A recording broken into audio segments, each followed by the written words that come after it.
ছোট থেকে বৃদ্ধ সবারই ডাল পছন্দ। আজকে আমি আপনাদের সাথে খুবই সুস্বাদু একটি ডালের রেসিপি নিয়ে এসেছি। আশা করছি সবাই পছন্দ করবেন। আসসালামু আলাইকুম, ওয়েলকাম টু ফাতিমাস টাচ। আজ আমি আপনাদের সাথে মিশ্রিত একটি ডালের রেসিপি শেয়ার করব। এমন অনেকে আছেন যারা মাছ মাংস খান না, তাদের একটু ডাল সবজি আর ভাত হলে সম্পূর্ণ খাওয়াটা জমে যায়। চলুন তাহলে মূল রেসিপিতে যাওয়া যাক। এখানে আমি 4 ধরনের ডাল ইউজ করেছি। প্রতিটি ডাল আমি হাফ কাপ করে নিয়েছি। এটা খোসা ছাড়ানো ছোলার ডাল। এরপর নিয়ে নিচ্ছি হাফ কাপ পরিমাণ মুগ ডাল,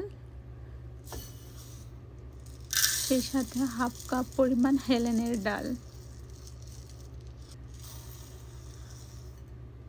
এবং আমি সবশেষে নিয়ে নিচ্ছি হাফ কাপ পরিমাণে মসুর ডাল।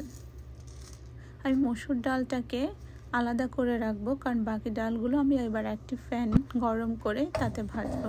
প্রথমে খোসা ছাড়ানো ছোলার ডাল এবং মুগ ডালটাকে আমি ভাজবো, কারণ হেলেনের ডালটা কেনার সময় ওটা হালকা ভাজা অবস্থায় ছিল। ছোলার ডাল এবং মুগ ডালটার যখন একটু কালার চেঞ্জ হবে, তখনই আমি হেলেনের ডালটা এই দুটো ডালের সাথে মিশিয়ে নিব। এবার কিছুক্ষণ ভাজার পরে কালার একটু চেঞ্জ হলে এর সাথে অ্যাড করে দিচ্ছি হেলেনের ডাল।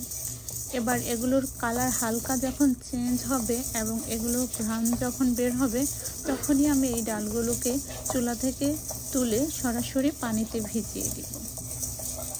ডাল ভেজে রান্না করার সময় মনে রাখবেন, ডাল যদি সরাসরি চুলা থেকে নামিয়ে গরম অবস্থায় ঠান্ডা পানিতে দিয়ে ধুয়ে রেখে দেওয়া হয়, তাহলে ওই ডাল তাড়াতাড়ি সিদ্ধ হয়। এবার আমি ডালগুলোকে খুব ভালোভাবে ধুয়ে নেব। সেই সাথে অ্যাড করে দিয়েছি মসুর ডাল। ডালগুলো থেকে সম্পূর্ণ সাদা পানি আসা পর্যন্ত ডালগুলোকে ধুয়ে নেবেন। এভাবে কচলিয়ে পানি বারবার পাল্টিয়ে ডালগুলোকে সাদা পানি আসা পর্যন্ত ধুয়ে নিয়েছি। এই ডালটা আপনাদের ভাত কিংবা রুটি যে কোনো খাবারের সাথে খুব ভালো জমে যাবে। এখন চুলায় একটি ফ্যান বসিয়ে প্রথমে আমি ডালগুলোকে সিদ্ধ করে নেব। আমি ডালগুলো সিদ্ধ করার সময় কোনো ধরনের তেল কিংবা পেঁয়াজ ইউজ করব না। কিছু বাটা মশলা, আদা বাটা, রসুন বাটা এবং কিছু গুঁড়া মশলা, জিরার গুঁড়া, ধনিয়ার গুঁড়া, মরিচের গুঁড়া এবং হলুদের গুঁড়া দিয়ে সাথে লবণ দিয়ে আমি পর্যাপ্ত পরিমাণে পানি দিয়ে ডালগুলোকে সিদ্ধ করব। আমার ডালের পরিমাণ অনুযায়ী আমি এখানে 4 গ্লাস পরিমাণে পানি দিয়েছি। আমার এই পানিতেই ডাল সেদ্ধ এবং রান্না হয়ে যাবে। অতিরিক্ত আর কোনো পানি অ্যাড করা লাগবে না। এবার ডালগুলোকে নেড়ে আমি ঢাকনা দিয়ে রান্না করব ডালগুলো সেদ্ধ হওয়া পর্যন্ত। এখন আমি চুলাটাকে জ্বালিয়ে দিয়েছি, লো টু মিডিয়াম হিটে রান্না করব। এদিকে আমার ডাল সেদ্ধ হতে হতে ডালের জন্য বাকি উপকরণগুলোকে আমি কেটে নিচ্ছি। এখানে আমি বড় সাইজের একটি পেঁয়াজ নিয়েছি, সে সাথে নিয়েছি একটি টমেটো। টমেটোটাকে এখন আমি ফালি করে কেটে নিব। এই ডালটার একটি বিশেষত্ব রয়েছে।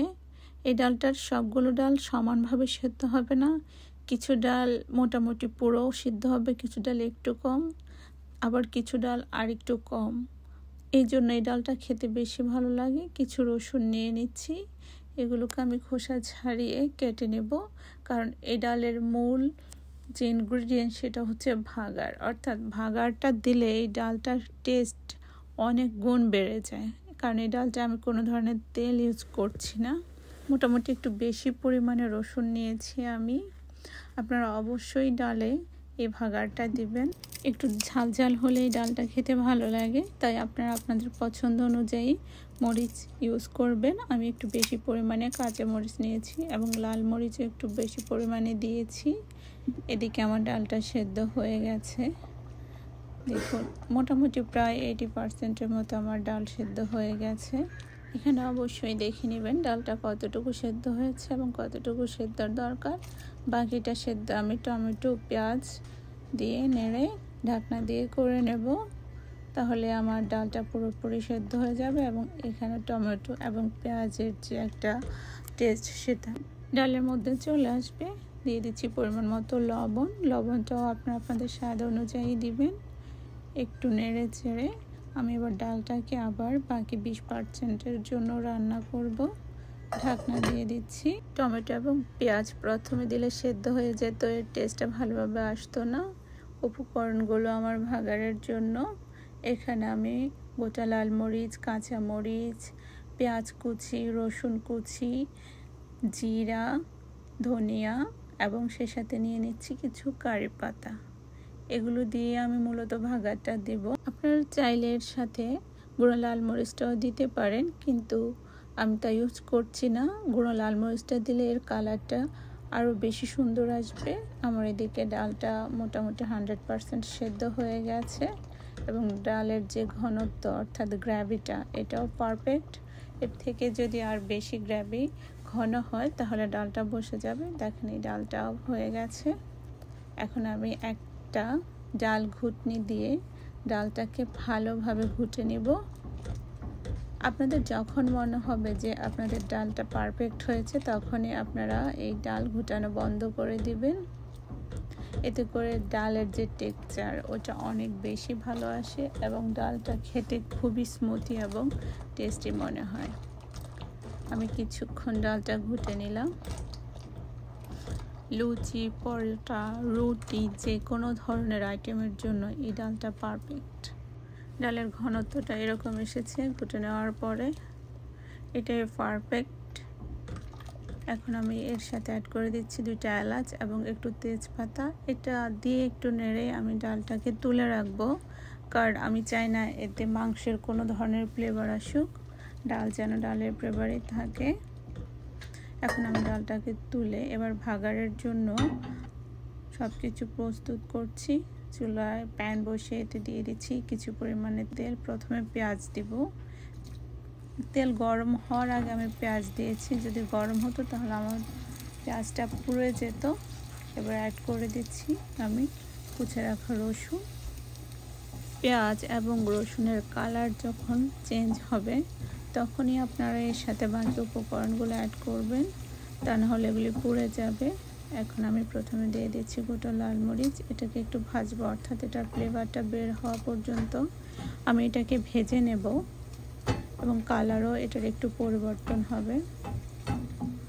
আমার রান্নাগুলো আপনাদের কেমন লাগে অবশ্যই জানাবেন।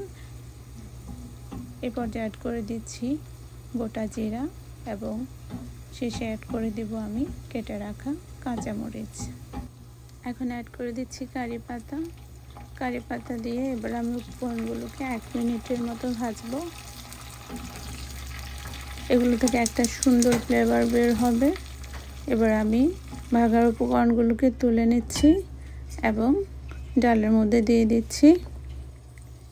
এই ভাগার এই ডালের টেস্টটাকে দ্বিগুণ বাড়িয়ে দেয়।